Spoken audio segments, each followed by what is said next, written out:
Blessings, guys. Firstly, honouring my uncle, Mountain Induri, honouring First Nation people, honouring Gubbi Gubbi people. And welcome to the very first podcast of Empty, Empty, Happy, Happy.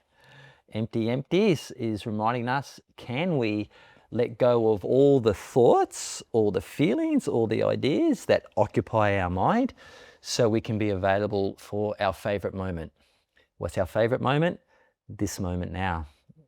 And it's well known that the people that can fully occupy each and every moment are the happiest people. So empty, empty, happy, happy. And welcome the guest for the very first podcast. Luckily, fortunately, is my dear partner of over 35 years, Gaia.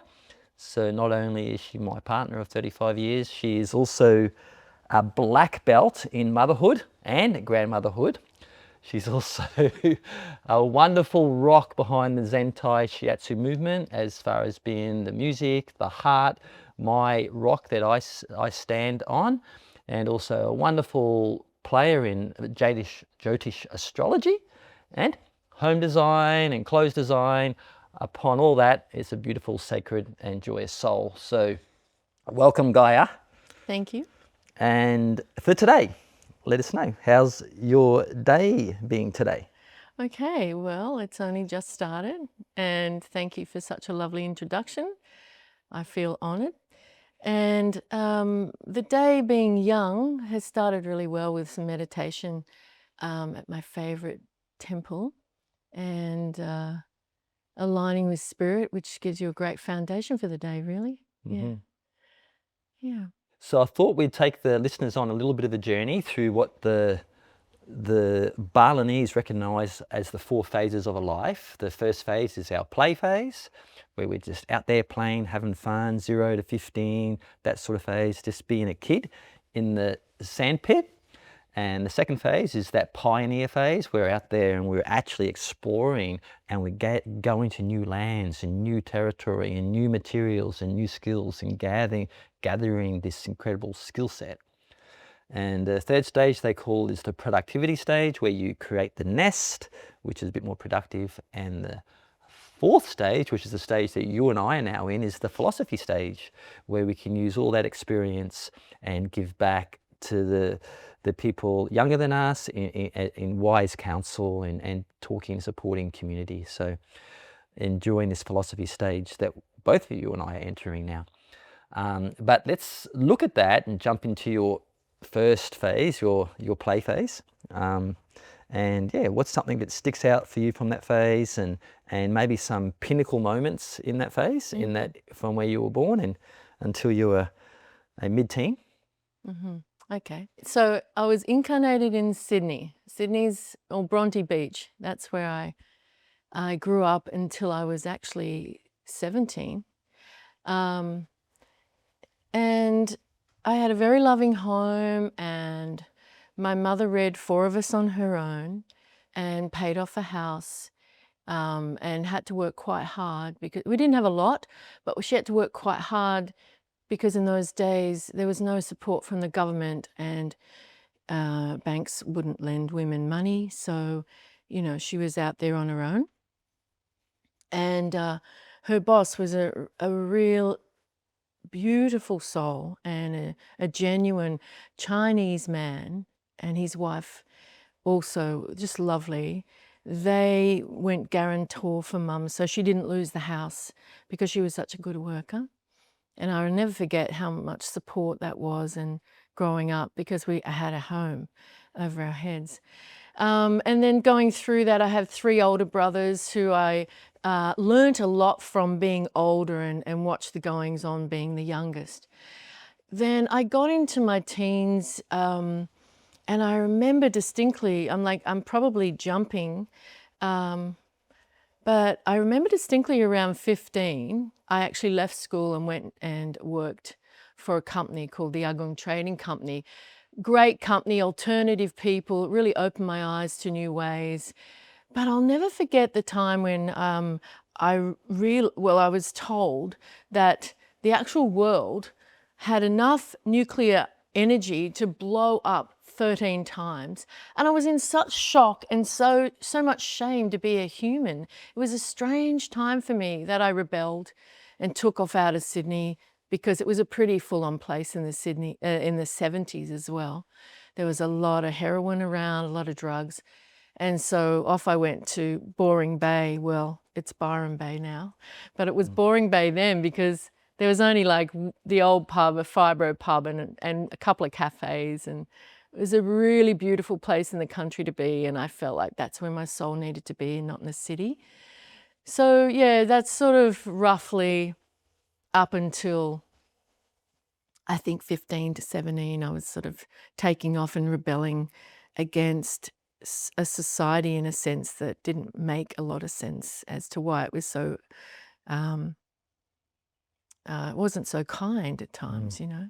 And I was like, I'm part of this, and I felt so one with it. And that's when my life expanded. And I also had a brother that was very spiritual. He ended up in a cult, but he used to pose really potent questions for me when I was like from 10 onwards. And it would be like, you know, what makes you happy? Why are you here? What's the purpose of life?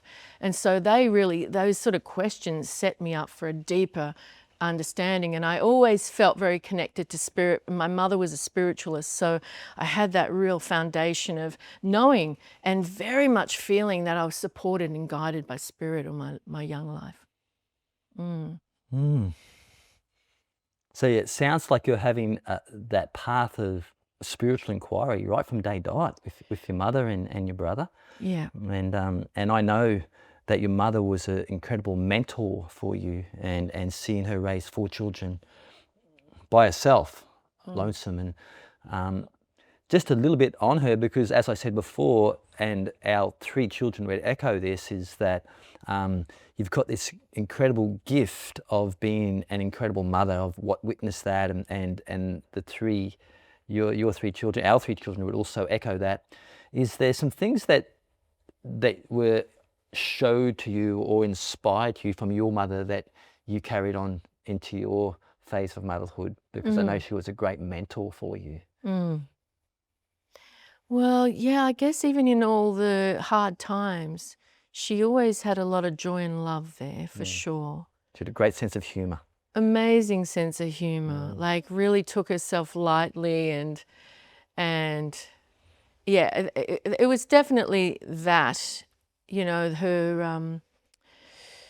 her wherewithal with people and her aliveness with life, that you sort of had a young spirit, and it made me realize that you can be joyful no matter in whatever position you are. And she was a great example of, these are your lessons, and these are the ones you've sort of signed up for, and you've got to, you know, I mean, I say graduate from earth, do your exams and tick them off and graduate. So she was an amazing woman. She was as strong as an ox, and a great big heart, and loved singing and dancing and working hard, and being a woman of integrity. So she gave me a lot of great tools. But I also do think that you're also born with a certain nature, obviously, and it's a gift. And I got a lot of the karma from my father and my mother's side, and to produce this being that I'm witnessing in this moment, you know, in these moments. Yeah. Yeah, I noticed your mother, for me personally, she was very autonomous. She didn't need to depend on anyone else. She could really stand really straight with an incredible smile, and had this incredible magnetism around her as well, where all the hospital staff would actually come back and visit her for months after her week in hospital. So yeah, when she was older. Yeah. I see that autonomy of just standing in the complete state of independence in a way, and joyful magnetism that has been rippled towards you. So did those things really stand up for you, of just that being a strong, powerful woman that could stand with this full autonomy? Oh my goodness, yeah. She, you know, she'd still be dancing and singing no matter what, or take, you know, if she fell over and broke a leg, oh my God, here we go again, or she had an operation once and we all said our goodbyes because the doctor said, 50-50 chance. Because I was so blessed to have her in the house in her 80s with me, and I was able to care for her, which was a real blessing for me, even though it was difficult. But I remember the doctor saying, look, it's a 50-50 chance, this operation. And we said, I love you. I had a feeling she'd survive it. But at the same time, we kept looking at each other just with deep love and gratitude. And I remember she woke up in the morning and she looked up at the doctor. She said, I'm still here. Now, what's going on? I felt like I was ready to go. And she was always really accepting of death, and know that she was going to meet her loved ones over on the other side, and there's only love. And so it was a beautiful, strong thing to have, as that death is inevitable and it's a natural progression, and the humour she had around death, it was quite funny. I don't know that I should go into the joke world of death with her, but some people might not like it so much. But she had an amazing sense of humour that lightened the load of sometimes the enormity of where human beings can go. Very light-hearted spirit. Yeah. Yeah, but a lot of depth. A lot of depth as well. A lot of depth in there. The great paradox of being light and joyful and really having a deep conversation with the spirit world at the same time. It's a powerful thing to have. So let's go into that second chapter, because I know a little bit about that, obviously, the 15 or around this 15, 17 onto this 27, 30 age that we have, where I call it this pioneer phase. I really identify with this pioneer phase, that we're out there going into new territory now, into new lands. And this time we're going down there with more intention to gather skills, to meet new people, get new experiences that we're going to take with us in our new phase. So in our next phase, I should say. So this pioneer phase, I know that you're playing the guitar in the gong trading company's back room, and they took you to a real life Bob Marley concert, and there was some music in your life there. Actually saw Bob Marley in person. Not many people probably can say that. And then there was a phase that, like you've just shared just recently, that you moved to Boring Bay, now known as Byron Bay, and you started having these new ventures in new lands and new people and new skills, and started dipping your toes into clothes. Was it selling clothes? Well, the actual company itself that I actually ended up managing was at Bondi Junction, and they were a really good group of people and very alternate, and really wanted to stand up for, certain things in life that weren't that fair in the system of things. But they really showed me a lot. And they were great guys and girls, a great group of people. So yeah, there were times when, they showed me the alternative foods, the alternative thoughts, and obviously this Bob Marley concert, it's making me feel ancient actually, but Bob Marley, I went to see him about 15 or 16, I can't remember, with them, and it was an incredible experience actually. The three eyes were his women on the side singing. They were even more powerful than Bob himself. That really made me want to do more music. I was with a crew of people in Byron, not in Byron, in Bronte Beach, where we all were playing guitars together. So everyone was into the guitar. And I was fortunate enough to have my brother, my younger brother, right into fantastic music. I mean, my whole family was musical. There was a lot of different forms of music, right from the jazz right through to the 60s, and he actually wasn't your younger brother. He was the youngest. Sorry, yes, he was the youngest. He was 9 years older than me. 9 years older. Yeah, he was. Yeah. Sorry, yeah. So he introduced me to a lot of great music, like the Ozark Mountain Daredevils, and I'd take it to all my friends, and we'd all be playing music and country sort of style, and it just made that sort of free, wholesome life that I yearned for. And all I wanted to really do was have peace and land and family, and that's where I was coming from back then. And then what did you say the next? And there was like Byron Bay in those early Oh, days? yeah, so 17, then we went to Byron, and my friend and I, we jumped in a Holden, EH Holden, and we had our stereo and records on the back seat, and we drove to Byron. It was so funny when I look back. And we lived in a caravan park and worked in the local cafes and, you know, experimented with life in all its forms. And so, yeah, and then basically I was in a long-term relationship. I met someone there, and I was in a long-term relationship until I was about 26.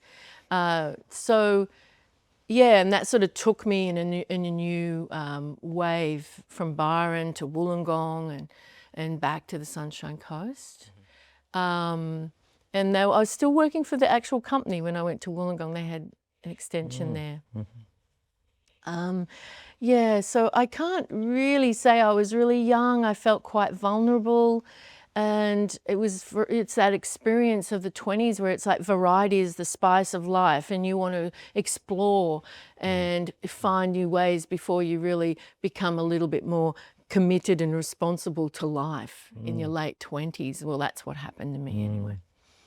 Yeah. All seems to turn a new chapter around this 27 years of age, doesn't it? Yeah. Where we now got to show up with more accountability. That's it. That's your Saturn return, right? Yeah. So yeah, well, let's go into this phase, this productivity phase that the Balinese talk about, where into our mid-40s, where things obviously change. And I know for you, that's where you met me at 27, and I think 5 years after we met, we had 3 children. So that family life happened for you and I both quite quickly. So interesting phase in this productivity phase, 3 children in 5 years, and then establishing a home, and these 3 children being completely different souls, but you really just taking each of them on as their individuality rather than try and mold them to be a certain way. I really love that about you. So I think for the listeners, specifically the mothers and the young mothers out there, maybe anything that you can see from this phase where all of a sudden from 27 to 32, you're a mother of three kids at home, and I'm out working, and all the things that's like happened around you in challenges and also in mountaintop moments in that phase of that you were stepping into. Well, look, the first thing I'd like to say about motherhood is I find it so sad in a way that there's a lot of mothers, single mothers, that are doing it on their own, and they haven't got the village, and they haven't got the grandparents, and they haven't got the aunties. The children need it, the mothers need it, and I found that sometimes I felt a little isolated, even though I like my own company for sure, and I really love children, so it was all fine like that. But I felt like we needed more input, more experience, and more energies from other people. So obviously I joined a crew called Frock Rock, which is pretty funny, and we were an a cappella mothers, and we sang with all our children, and that was a saving grace, beautiful time.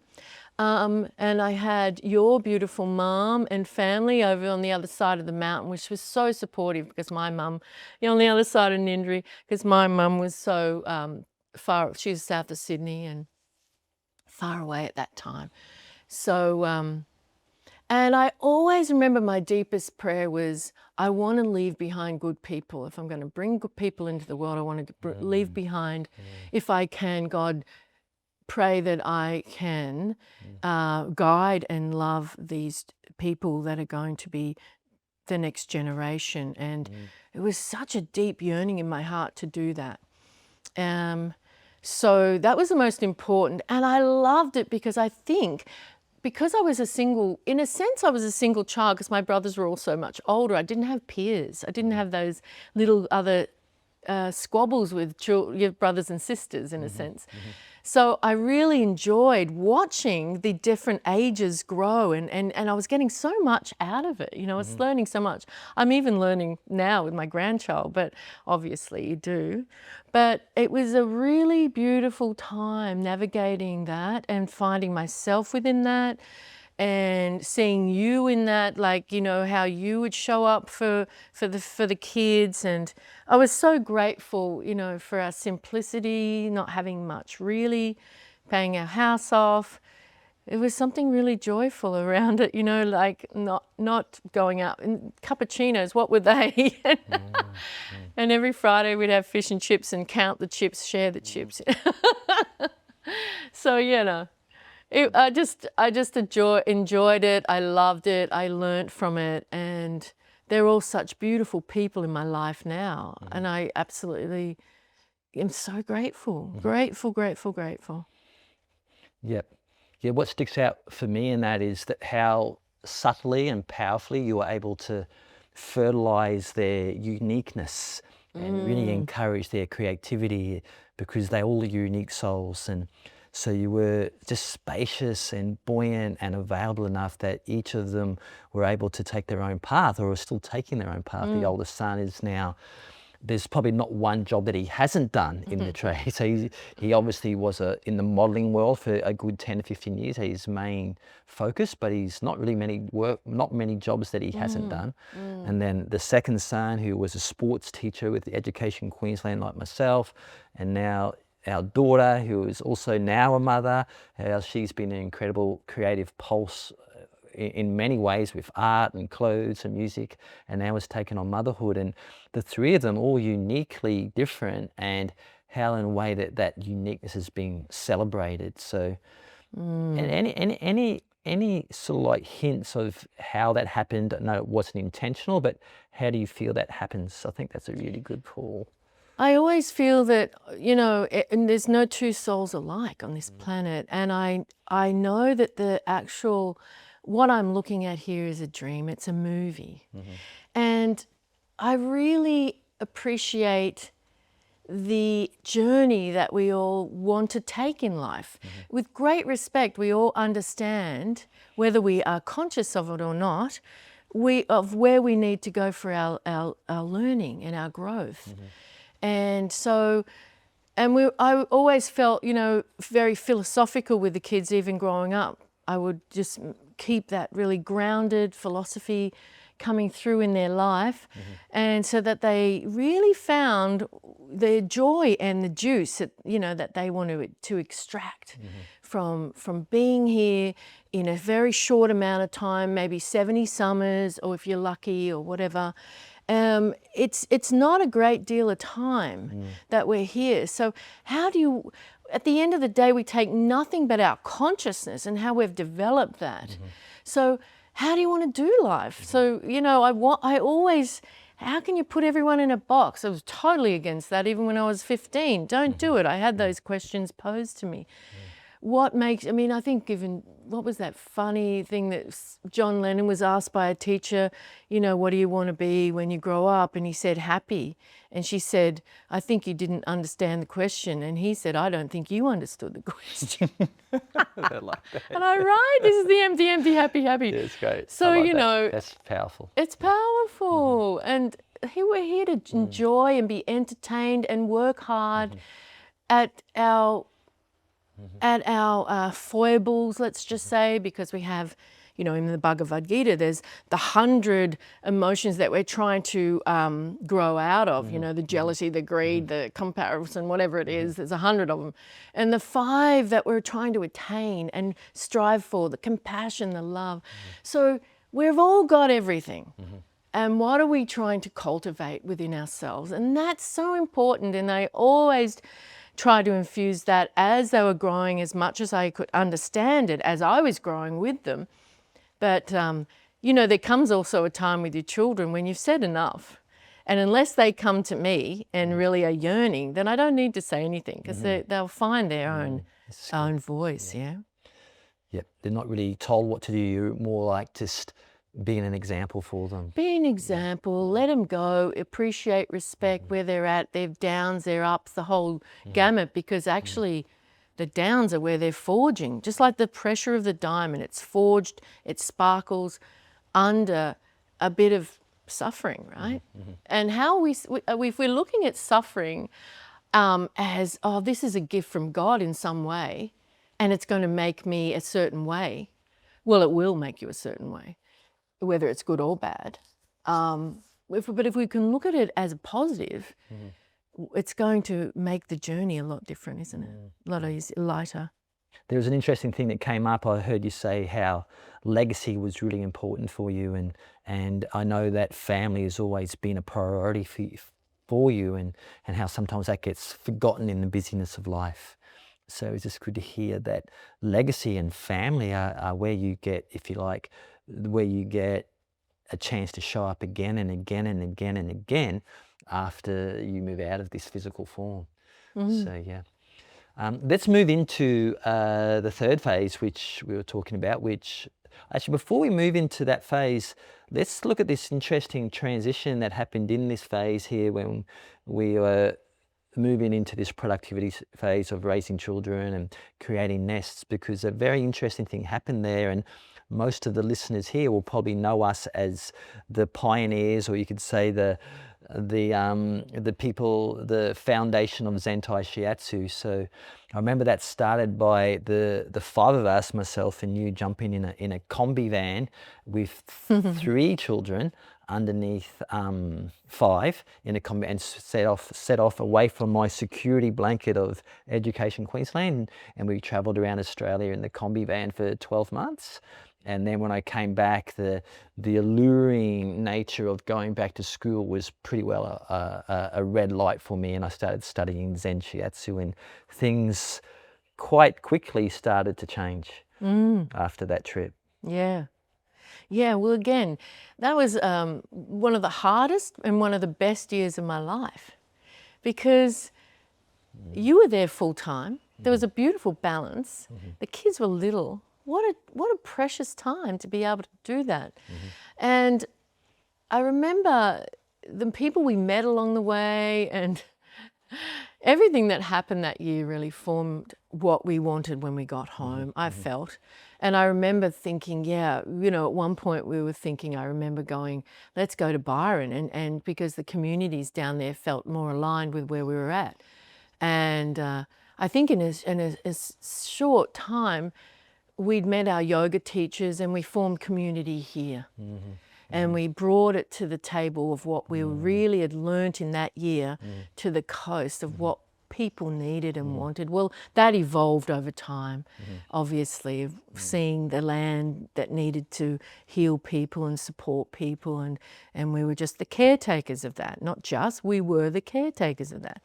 And so, yeah, so that's where that happened. And then we went, the yoga teacher trainings came into play, and that just broke our hearts open even more, and the community grew and we grew, and the kids, you know, at times rebelled. There was too many kirtans going on, but but at the same time they were infused with that, right? Cellularly, they were getting the mantras, and that is a very powerful thing to have buzzing through your body, especially from children to growing into. So because even now our sons, if they ever go to the yoga temple, they come out and they're just levitating. They can feel it in their bones. So yeah, so where are we going now? We're at the center. We're the foundation of Zenthai, and who Zen knows? Shiatsu started, and I started studying. Yeah, when you were studying, so the 2 years you were studying, that was pretty intense. You were working 5 days a week and you were studying on weekends. You were hardly home. It was 2 years, and it was quite a lot, but I had a real knowing that it was exactly what you needed to do. And you, because you were so, initiating in it and knew that this is what you wanted also. And so it was really worth the sacrifice, and obviously it was really hard for you too. I remember you not spending enough time with us, but there again is a little bit of suffering, but the outcome, it was tenfold, And this is even before that you became the founder of the Zenthai. You put all your modalities together and started the growth of that. So, yeah, such big times and such growth and so quick. And I remember the beautiful people and healers and people that would come to the land, and the stories that they had, and it was powerful time. So, yeah, there was a lot of growth with the kids there too. Yeah, some interesting progressions. Like I do remember clearly, it felt like in 12 months, our time rather than spent on Sundays having beers and backyard barbies ended up going all out of the window. Yeah. And we're sitting around the fire chanting to Yeah. Shiva and Yeah, Ganesha yeah. and having deep, meaningful conversations and long meditations with friends that are still with us today that Yeah. really inspired us in so many ways. They're radiant light yoga teachers, Margie and Adam, still big players in our heart and given us really great inspiration as direction that we need to go. We've Yeah. been asked to go. So I also feel it would be interesting for the listener to feel, watching you from the witness, see what happened from your home becoming a Zenthai center in a way, which had 6 students that were having cups of chai on a wooden pallet out the back, into now I think there is 10 schools around the world. I think that there's probably, I think we worked out that nearly 5,000 people have gone through the level 1 program. And I would say maybe close to 500 have gone through the full therapist program. So it's quite a lot of people are moving through the Zenthai world these days, which isn't just about body work. It's about what we've been talking about, you know, connecting to spirit, connecting to community, coming back into a more heartful state. But on that trajectory from that 6 people sitting on a pallet at the back drinking chai into now, what have been some highlights and joys, and what have been some challenges on that path? Sure. Yeah, I mean, obviously the land on which we grew the kids and grew the trees and grew ourselves ended up being for community, really. It went from our home to being more for community. And that became really tricky for the children and for myself, because the privacy sort of story, and you need that time, obviously. And it was an interesting time, because I also, you know, loved Paramahansa Yogananda's teachings, and I felt like he was supporting the underpinning also, you know, as a master in spirit. And I'll know that to this day, that he was. But there was also an army of spirit that's supporting what was wanting to happen.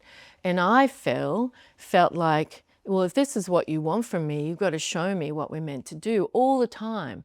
Like, I don't want to, you know, you get put in places with people, God love everybody, but sometimes it's more than you need to know, really. You don't actually know anything. You just know what you're meant to be doing daily for the intention and love of what you do. Yeah? So even though it's so big and huge, it's its own entity, you know?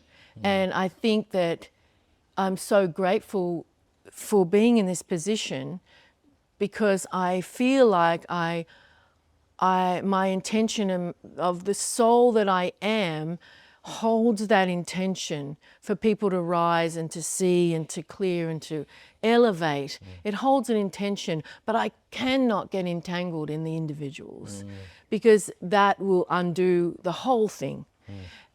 For me, I can't do that. And so it's a beautiful place to, well, you know, and so of course what we were guided to, you know, we ended up moving, right? And we ended up being in here. What happened there was a blessing and heartbreak all at once, with my dear, dear, dear brother passing away. And he left everything. My children were like his children, which was another really beautiful thing, hey? So he left all this support system in place for us. We were doing, and then we were doing pretty well. And then, of course, we were able to come here, and then we were able to look after my mother. And that was another growth spurt, and that was huge, the dynamics of the house, having an 80-year-old, but it was the grandmother, so many blessings within that.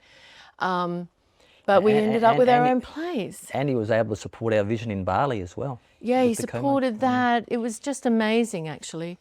So, you know, that was his legacy. He obviously, maybe he signed a contract saying, yeah, I'll tap out here, and that will support the ongoing for an evolving consciousness.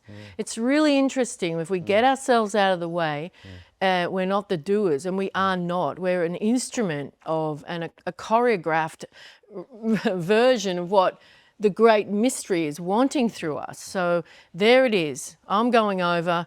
You've got this, and this is going to support what you're meant to be doing. So that was incredible. And then to have Mum in the house, it was amazing. What incredible times. We had 9 beautiful years with her, and that was a catalyst for me, because I had 3 teenagers in the house. I had you writing books and going off, and Mum was elderly, and I had to caretake for her, and I had my own business. I had to sell that. And because she was the most important, and it was actually a catalyst, because I was ready to, you know, pull back and go grey over teaching the kids to drive and things like that. But yeah, having her in the house it was an absolute blessing. But it was also, what do I do for myself to nourish myself? I mean, my yoga or my meditation, and obviously that's very supportive, but I needed something that was mine, that independence that my mother taught me, that is in my blueprint as well.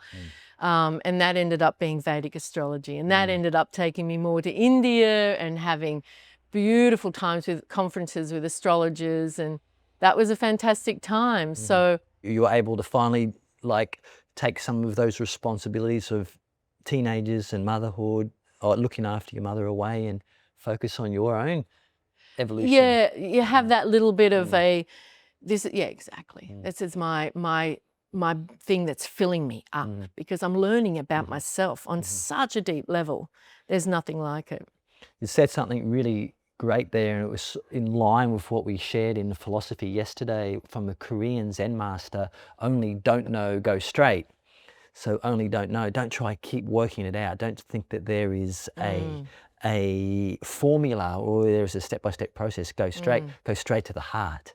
Have some sensitivity there, and then that be the guide, because that is where you could say spirit or source or God, whatever you want to call it, is asking you to show up. But if we're always in the world of knowing, we may not get a chance to go straight. We're very wobbly. Yeah, absolutely. So I heard that in your reflections, that listening to, I would say, listening to a deeper rhythm, as we say sometimes. You touch base then, we'll keep moving in as we start winding it up into this last chapter. I suppose we can talk about the philosophical phase, which was when you started moving away from your markets and selling clothes and batik and batik and clothes design and all the businesses you had in Bali and you sold clothes at the money markets for some time, and you moved into something far deeper that you're still really well sought after now as a Jyotish astrologer, and that's been a great passion for you for the last 10 years now, 15 maybe. Actually, 14 years. So maybe, this little philosophy phase as an astrologer and moving into grandparenthood, how's that sounding for you these days? Yeah. Well, it's really interesting, because it's got its own progression as well, and it's a little deep to talk about it all, but astrology is quite a unfolding and quite a deep subject. And so to me, it's like, the Vedic astrologers of India, they will be, that's all they are, because it's so much channeling and so much, you have to keep yourself really, I believe, pristine to a point, really mindful. And it's like a 100% on. 100%, yeah, thank you. And so it's a funny thing, because I was just loving it, but then all of a sudden my creative wanted to go in a different area. And it's still there, and I still love it, and I'm still doing it. But especially when my granddaughter came along, everything changed for me. And it was like, oh, here's that thing again that I had with my children, but it's it's even more amazing because I don't remember all this when my children. This is just another whole view.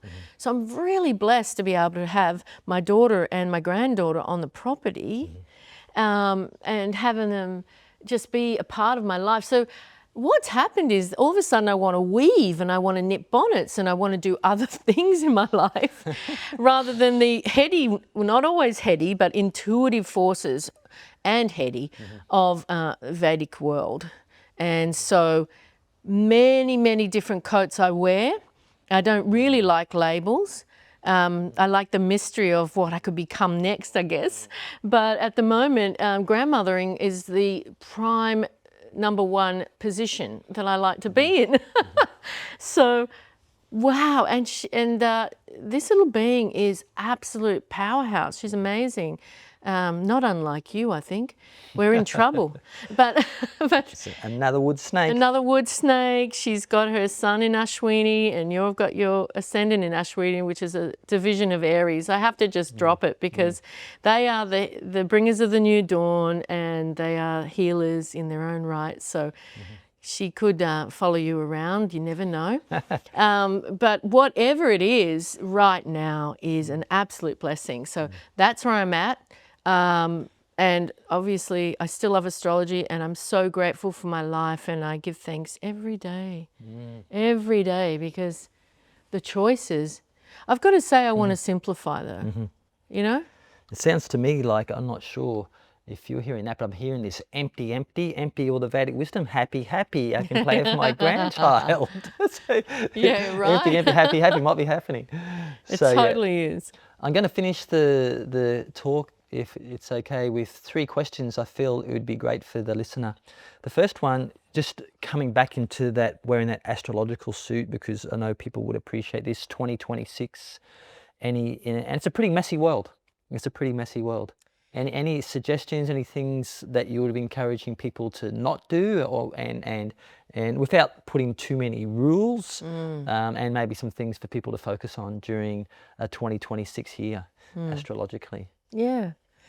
Okay, so in a summary, not in a summary, yeah, I'm not going to go into it, but I just say 2026 is a big, like removing old structures individually and globally. It's not that messy a world. It is always chaotic, I guess, but there's so much unreal stuff going on, so much beauty, right? So, yeah, we have to destroy the old. Good old Shiva comes in, destroy, and Brahma recreates, and Vishnu will sustain. So, yeah, we're in a for a few years actually, we're in a time of restructuring and digitalize. We're in the age of new technologies coming in that are going to benefit. And obviously we've got to get strong and really be mindful of, not because we're creatures of habit, to be mindful of where technology doesn't overtake, like our daily life too much. I mean, we have phone-free Sundays, and boy, it is fantastic because you're not available, you're not on, you're not dinging, and you're not da-da-da.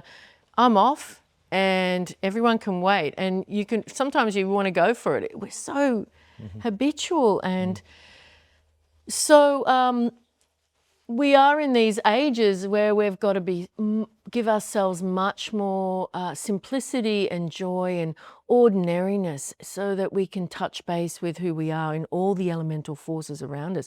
Everything is speaking to us all the time. The birds, the trees, everything is responding to who we are.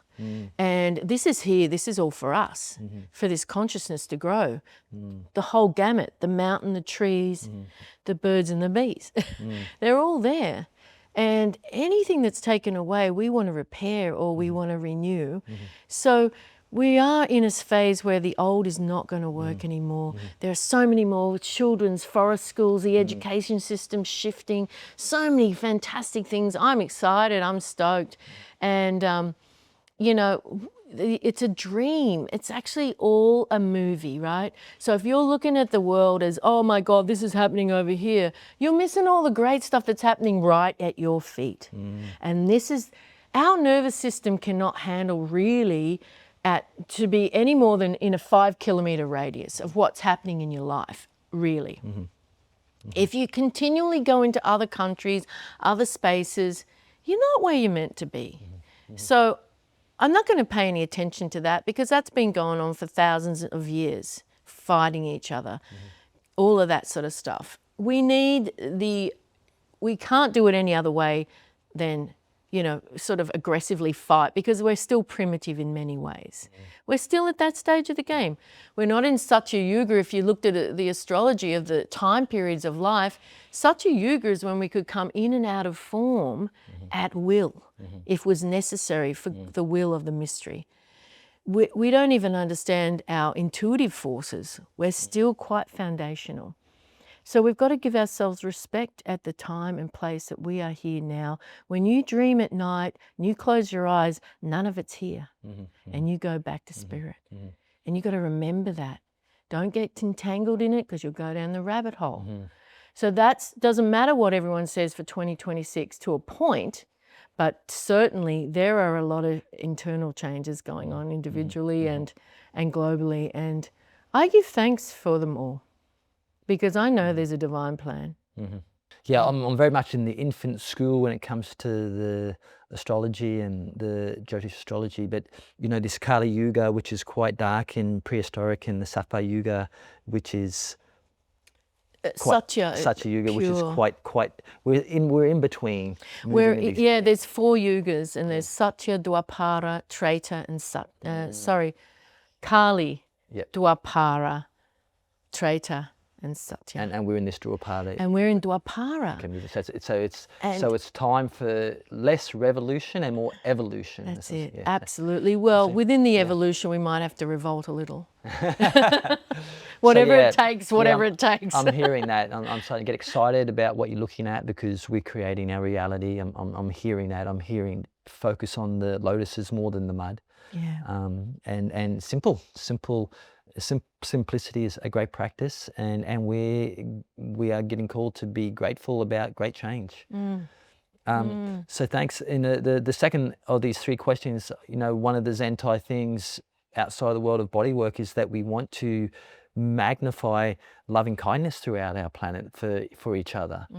Any ways that we can do that in a practical way that you do? How do you sort of feel like that can happen in a day-to-day? How do we bring more loving kindness in between human beings? Yeah, we've got to find that balance of give and take.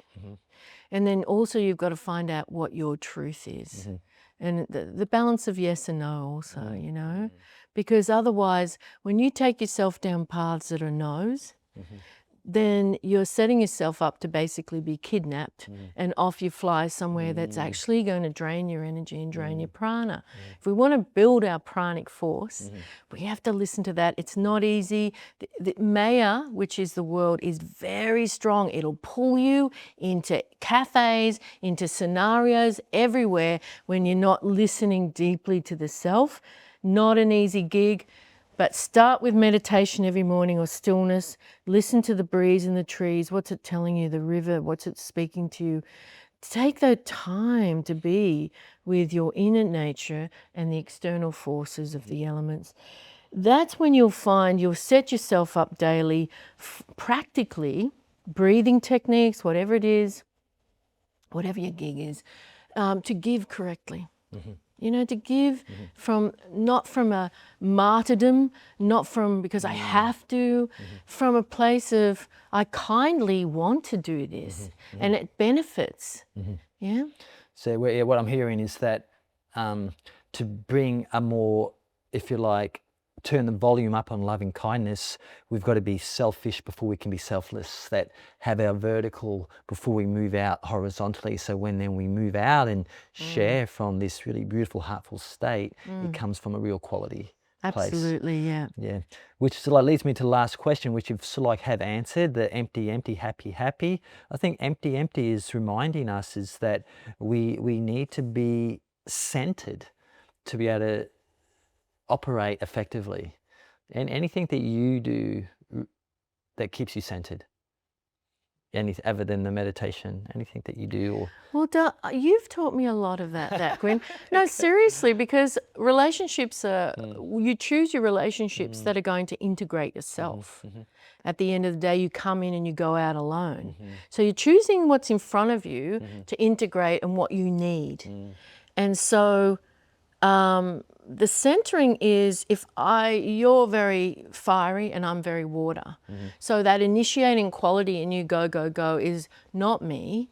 And so therefore I learn through you and your dance around the world and dance around the house and wherever you're dancing, how to bring it back to me, right? How to bring it back home. It's been a great teaching. So that and my prayer is, if I don't know what to do about something, I just say, what do you want me to do here? How do you want this vehicle to respond, not react? As much as I can. I am not perfect, just so you all know. yeah, I'm hearing But you know, Yeah. that what do you want me to do here? Because when you open yourself up to that higher calling, it's amazing what is offered to you. Really is. So that's the practical life I'd like to try and live, and I'm not always perfect with it, but I'm growing it like a seed, like an oak tree. I'm growing it in so that I can't be moved. You know, I'm stable. Yeah, I'm hearing some great things. I'm hearing that you're using the relationships as a meditation, as Gunga White would say. Yeah. And Oh, right. Yeah, and I love that your relationships gets you closer to your center, because you're seeing where you're getting pulled and pushed. And I love this idea, and I know you do it lots, is rather than keep giving questions and giving answers and answers and answers, keep questioning. Okay, what do you want me to do? What do you want me to see? What do you want me to listen to? And that, it feels like that's a real beautiful, humble surrender going on. And you know, it truly, just to light the candle every day. Yeah. And offer yourself in whatever way you can. Thank you, Gaia. Thank you, who some people may have known as Janine, that has been Gaia for quite some time now. We went for a big chapter of your life there. Thanks for listening to this first up, empty, empty, happy, happy, and may you have a empty, empty, happy, happy day today. And thanks, Gwyn. Thanks for getting to know me after 35 years. That was fantastic. That was different. That was very different. That was the first time we've ever done something like that. We'll go celebrate that with a cup of tea. Good idea. Cheers. Thank you, team. Thanks.